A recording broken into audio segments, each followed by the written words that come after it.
প্রিয় সাথীরা, এলিশিয়ান এডুকেশন চ্যানেলে সকলকে স্বাগত জানাই। অনেক দিন বাদে ভিডিও নিয়ে আসছি আবার। অরণ্য সপ্তাহ বিষয়ে একটু আলোচনা প্রয়োজন আছে, আর অনেকেই ফোন করছে, তার জন্য আজকে অরণ্য সপ্তাহ বিষয়ে ভিডিও নিয়ে আসছি। তো এবার আলোচনা শুরু করা যাক। পশ্চিমবঙ্গ রাজ্য শিশু শিক্ষা মিশন দুটি ফেজে অরণ্য সপ্তাহ পালনের নির্দেশ দিয়েছেন, 14 জুলাই এবং 20 জুলাই। যে সমস্ত এসএসকে এমএসকেতে 30 বা তার বেশি সংখ্যক ছাত্রছাত্রী সংখ্যা আছে তাদেরকে এই অরণ্য সপ্তাহ পালন করতে হবে।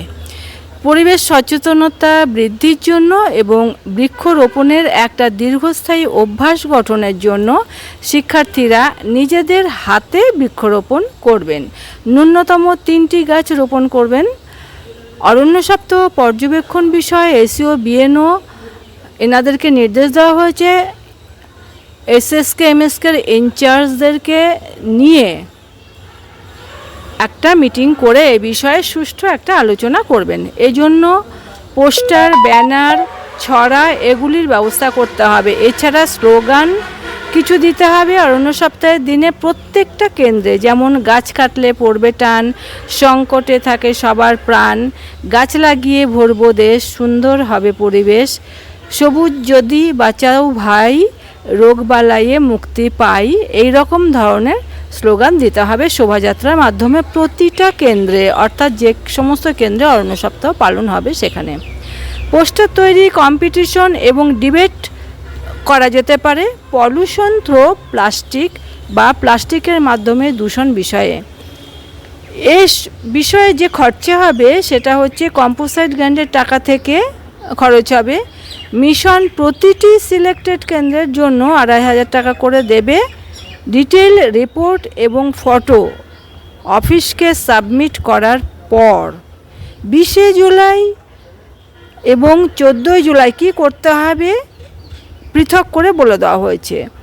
14 জুলাই 8518টি এসএসকে ও এমএসকেতে অন্ততপক্ষে 3টি করে গাছ লাগানো সম্পূর্ণ প্রাকৃতিক উপায়ে করতে হবে, অর্থাৎ রাসায়নিক সার, কীটনাশক বা অ্যান্টিবায়োটিক ব্যবহার না করে গাছ লাগাতে হবে এবং কেন্দ্র পরিষ্কার করতে হবে। 20 জুলাই যেটা করতে হবে সেটা হচ্ছে ফেলে দেওয়া জিনিসপত্র, মানে বোতল, পুরাতন খবরের কাগজ, এই সমস্ত ধরনের ফেলে দেওয়া জিনিসপত্র দিয়ে বিভিন্ন রকমের আর্ট তৈরি করতে পারে, পাখিদের খাওয়ানোর পাত্র তৈরি করতে পারে, ফুলদানি তৈরি করতে পারে।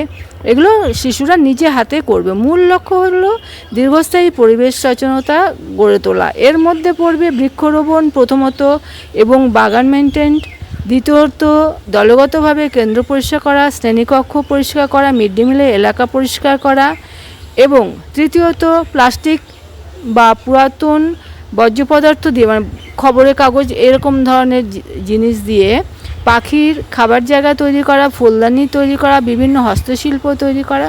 চতুর্থত প্লাস্টিকের মাধ্যমে দূষণ হচ্ছে যে তার ওপরে পোস্টার তৈরি ও ডিবেটের ব্যবস্থা করা।